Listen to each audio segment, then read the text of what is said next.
Good afternoon, ladies and gentlemen. This is Zach Opondo, and I want to take us through tips and guidelines in handling paper one, that is functional writing. I'm a teacher from Mahundura Boys, and I'm glad that you're here. So quickly, I'll take us through paper one, and we're saying that it basically focuses on functional writing, which encompasses all aspects of functional writing. And in this section, the major emphasis on the format, content, and grammar. So the tips is that one, you discover that the format is fixed. Is basically what we cover in class. So the format is really fixed. There's no much changes over that. Paper one, particularly question one, focuses on the content, the ability of the learner to interpret the question correctly. All the required information in the content are always captured in the question. And therefore, it's always advisable to tell learners that at this juncture, they don't need to assume any part of the question. Again, this part will test you on the grammar. All aspects of grammar are here. Therefore, again, students are advised to avoid any kind of grammatical error. This area will test your ability to communicate well in written English. Number two, it will also test your ability to follow and interpret given instructions. This involves the ability to express oneself and to sustain a conversation. It also tests your ability to take part in debates or discussions. It will also ask you maybe your ability to explain how to do certain things. Question one will also test students' fluency, accuracy, and pleasantness of voice and the use of intelligible statements. So the number of words in this section is not really important. We do say that they're not really important because we have the short forms and we have the long forms, and therefore it's advisable that a student uses a reasonable limit. Again, the language must be grammatical. What you need to note at this point is that short and related forms of functional writing are grouped together. For example, you will realize that we have a letter and a CV being tested together, an email and report being tested together. Not email and report, sorry, but an agenda and notification of a meeting will be tested together. Probably an agenda and minutes can be tested together. So we need to take note of that. Again, I'll take through the setting trends since 2006 to 2019, and we discovered that in 2006 we had a report. 2007 we had a formal letter, either through letter. 2008 we had a notice of a meeting in the agenda. 2009 we had a letter of inquiry. 2010 we had a speech. 2011 we had a notice and a synopsis of the name of the people. 2012 we had application letter and a CV. 2013 we had a notice and a thank you note. 2014 we had informal friendly letter. 2015 we had minutes. 2016 we had application letter and CV again. Repeat, note that this question was repeated exactly as it was in 2008 and 2012. 2017 we had a speech. 2018 we had a letter of request, and in 2019 we had 2019 there was that friendly letter again asking you to send a letter to a friend trying to convince them to come to your school. So probably we need to learn how these aspects of functional writings are grouped, and then we check which one was tested when. So the first group will discover this personal writing, which is addresses, packing list, shopping list, diaries, personal journals, recipes, reminders, and programs. This is an area that is quite green because nothing much has been done on this. The second part is social writing, where we have informal letters, we have invitation letters, we have thank you notes or notes of thanks, we have congratulatory and condolence notes, we had email, we have fax, instruction to family and friends, telephone messages, giving and receiving directions, etc. Again, it is covered that in the year 1992, 1998, 2014, and 2019, we had informal letters. 2013, we had thank you notes. Also take note that we have public writing, where we have filling out forms, letters of application, letters of apology, letter to the editor, letter of inquiry, letter of request, letter of complaint. Again, you'll note that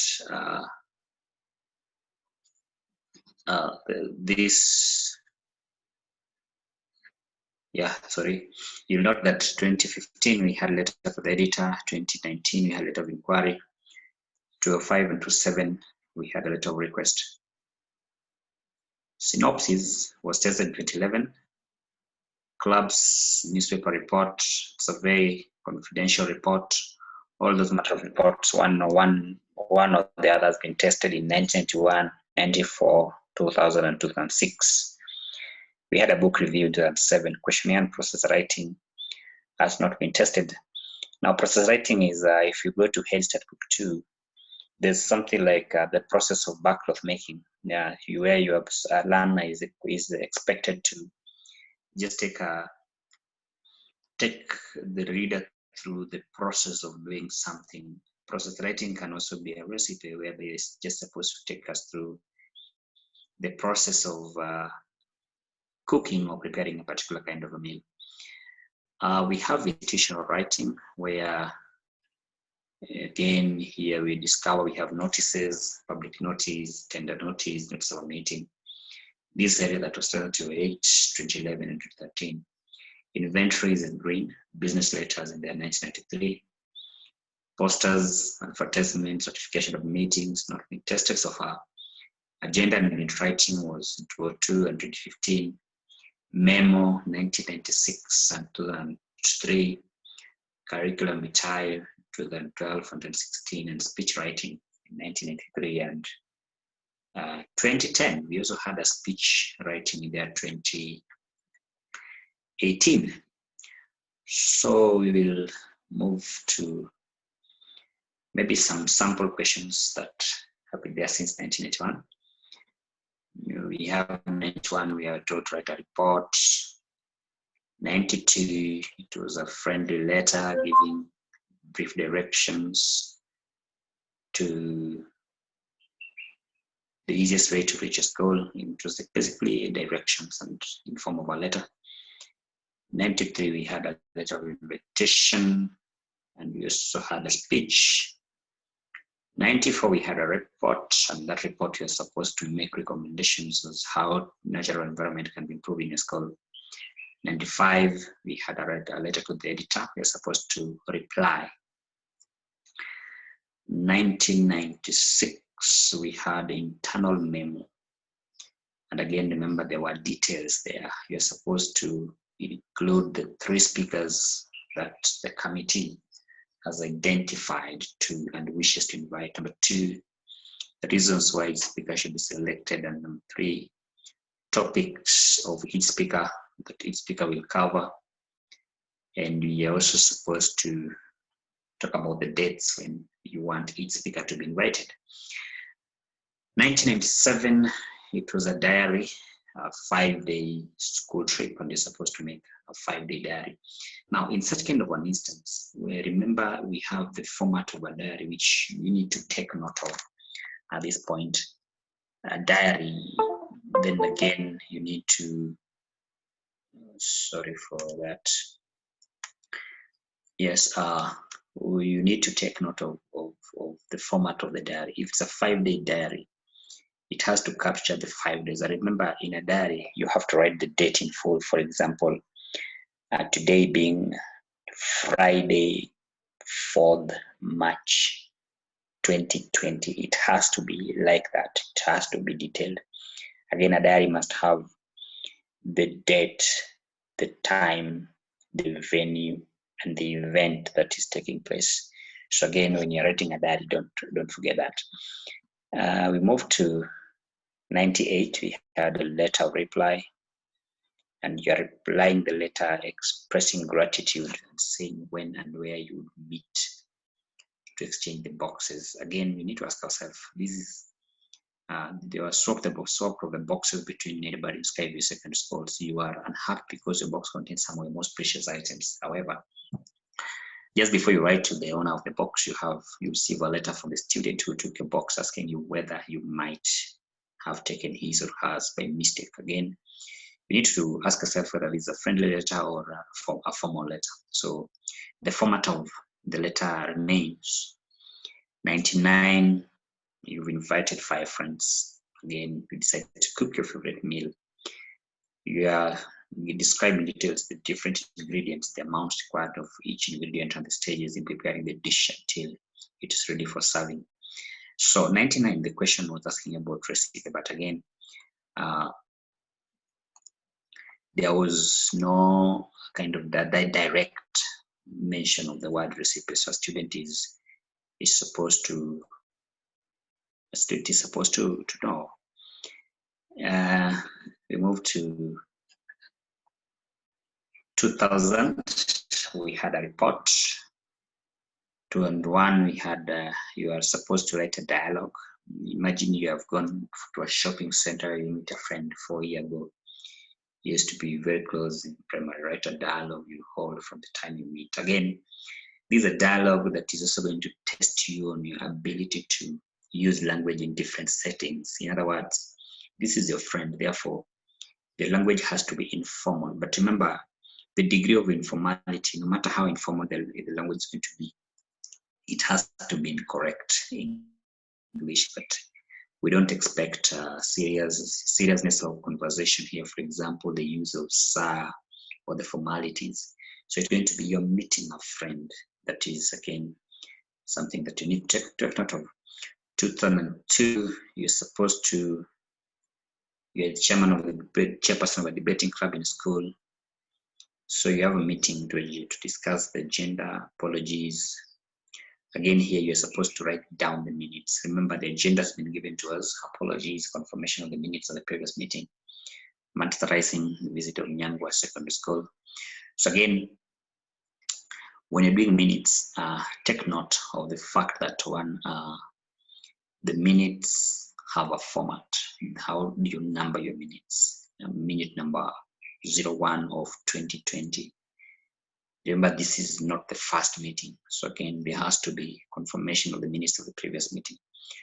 So you need to take note of that again. Ensure you capture the apologies because it is required there. 2003, it was a memo. Write a memo to Mrs. Fatima Juma, your teacher of English, explaining why the class fails. It is important to watch the play and asking her if the school could provide the transport. Again, it is a memo, and when you're writing this memo, remember it's a memo to Mrs. Fatima Juma, that is your teacher of English. Again, it has to be formal.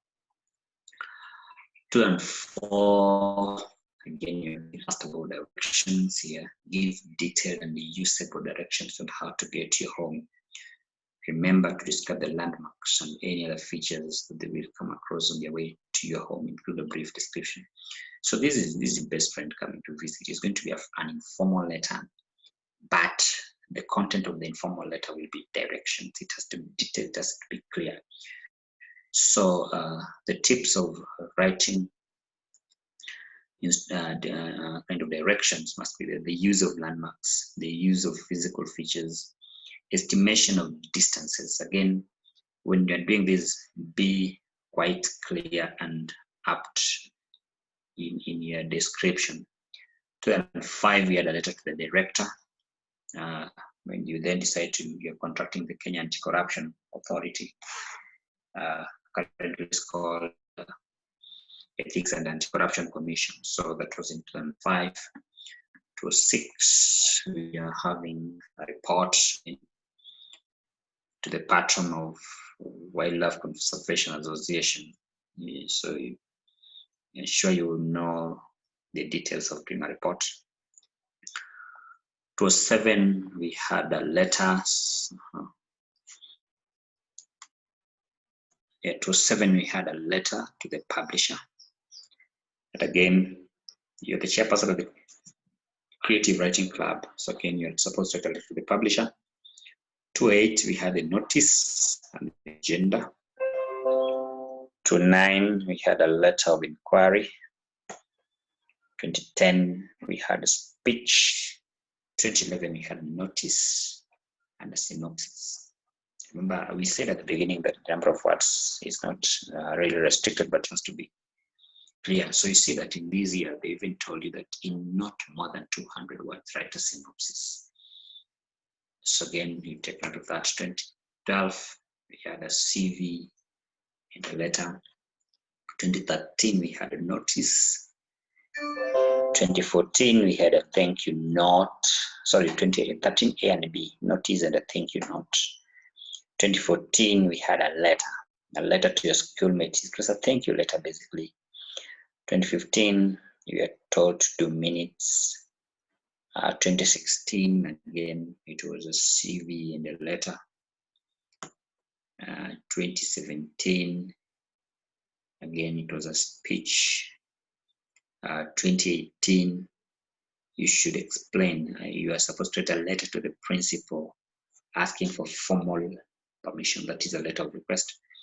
And then in 2019, we had you're told that a student has transferred, write a letter to your best friend persuading him or her to transfer to a new school. In your letter, give at least 3 reasons why this is better than a former school. So basically, that is what has been tested since 1991 to date. All you need to do is, when you're doing letters, the marking points basically is the consistency of the format, the position of the sender and the recipient's address. Don't interchange the order. The date must be done in full. Salutation has to be very specific. Try to read the question and avoid stroking of either dear sir or madam. Just decide. Subject has to be there as a re, not ref. Most students have the tendency of being ref. It is a re. The signing off, ensure you sign off a letter. Yours faithfully, the signature, and then your name. Yes.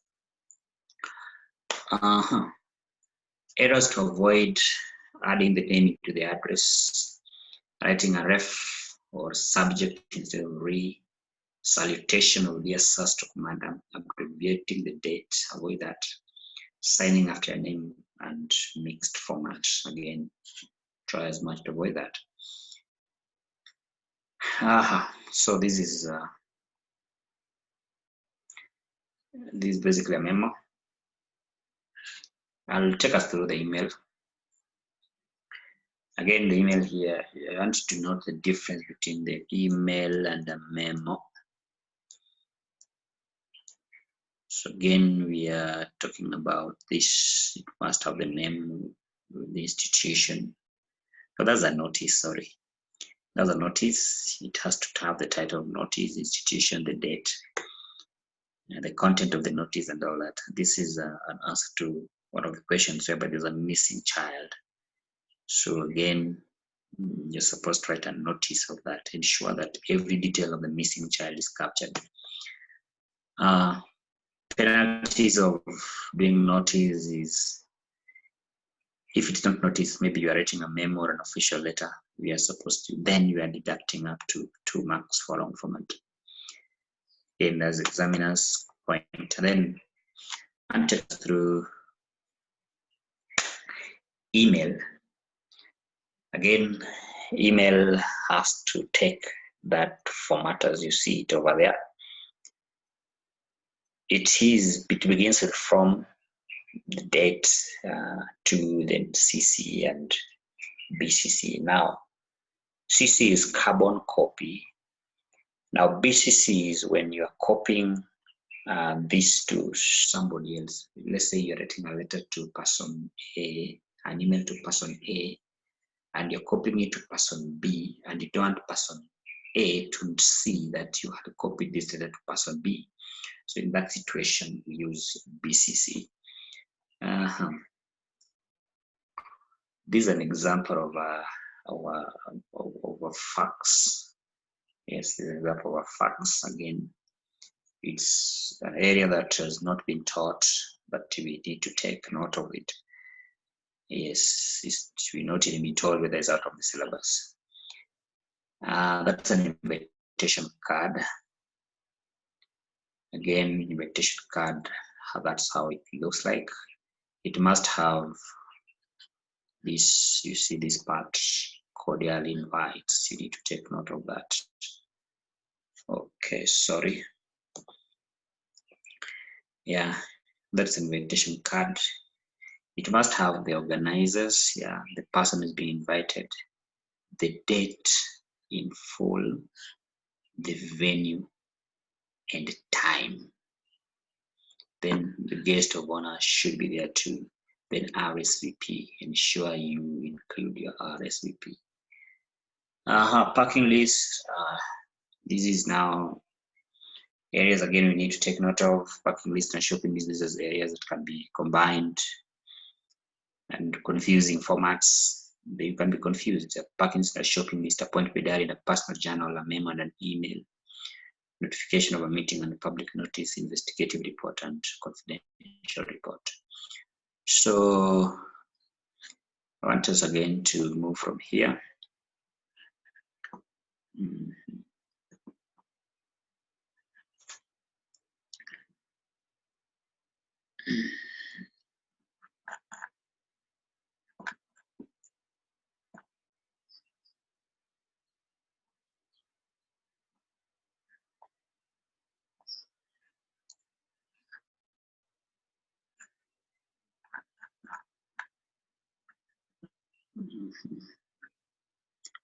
We can just move to something else.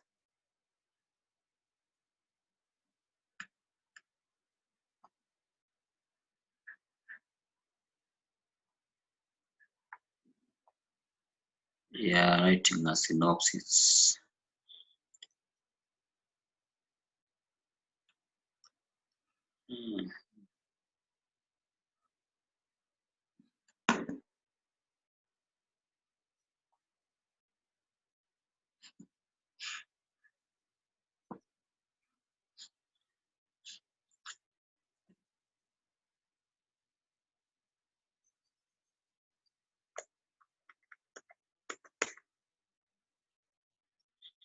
So to move to writing a synopsis, and again we are told that a synopsis is an invitation. Yeah, synopsis, an invitation or a summary of a book, a play. It is written in present tense. So I want you to take note of that. I'm trying to present from the current slide.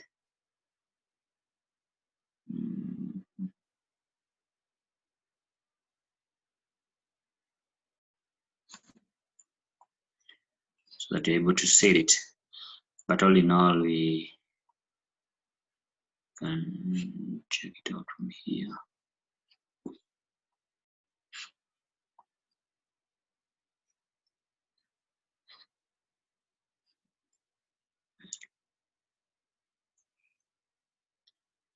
Okay, so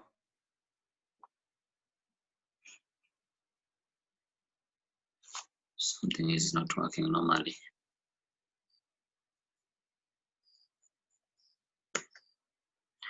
Okay, so after that, we look at this how to do a synopsis. Then we move to question 2. Question 2 is cloze test. Now, question 2 is a cloze test, and a cloze test again, this is a part that is going to test your, you'll be asked to fill in words that have been left out from a given text to show that a student understands that text. Again, the information that is not needed to remember here is 1, You need to fill in each blank space. And I repeat, fill in each blank space with an appropriate word.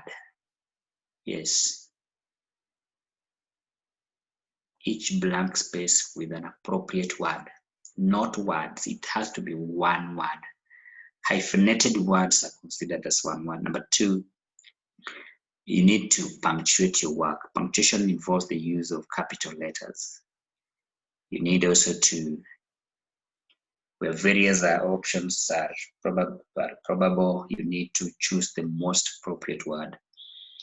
If a word appears at the beginning of a sentence, it should begin with a capital.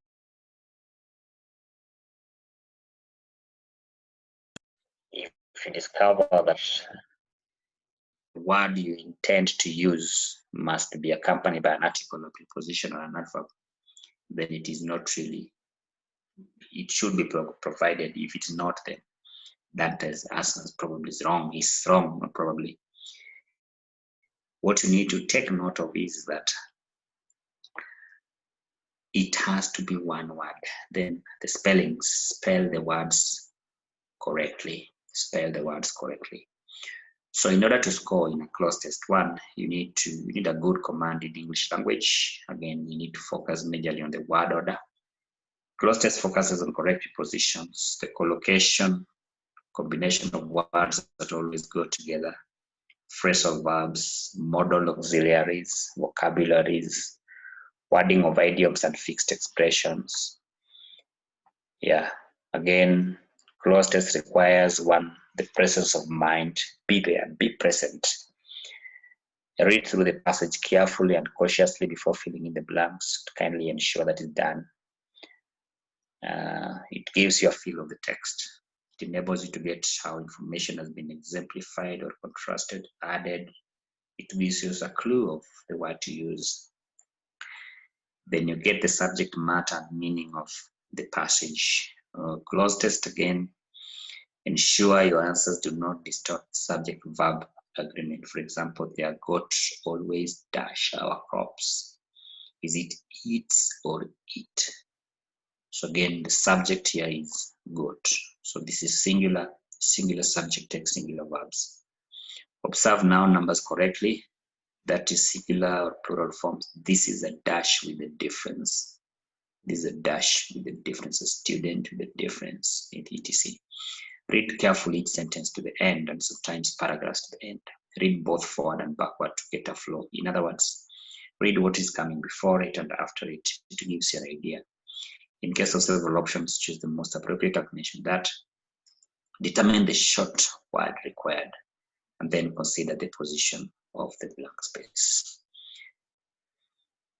I can't repeat this enough. Read with understanding. It tests your ability to read with understanding, to predict missing words. Yes, to predict missing words. It also gives use of contextual clues provided. Then the use of language in context. Those are the key areas that your ability will be tested. Are you able to detect the use of a particular language in context? Candidates are rated to master English grammar. Master English grammar for you to do well in this section. What I'm trying to say is, you may not really do well if you, in closed test, if you're used to the speaking of Sheng, and have adequate stock of vocabulary and have adequate stock of vocabulary. Candidates don't do well here because of one, unfamiliarity with the subject of discussion. Again, as a student of English, you must read wide. Let's look at oral skills.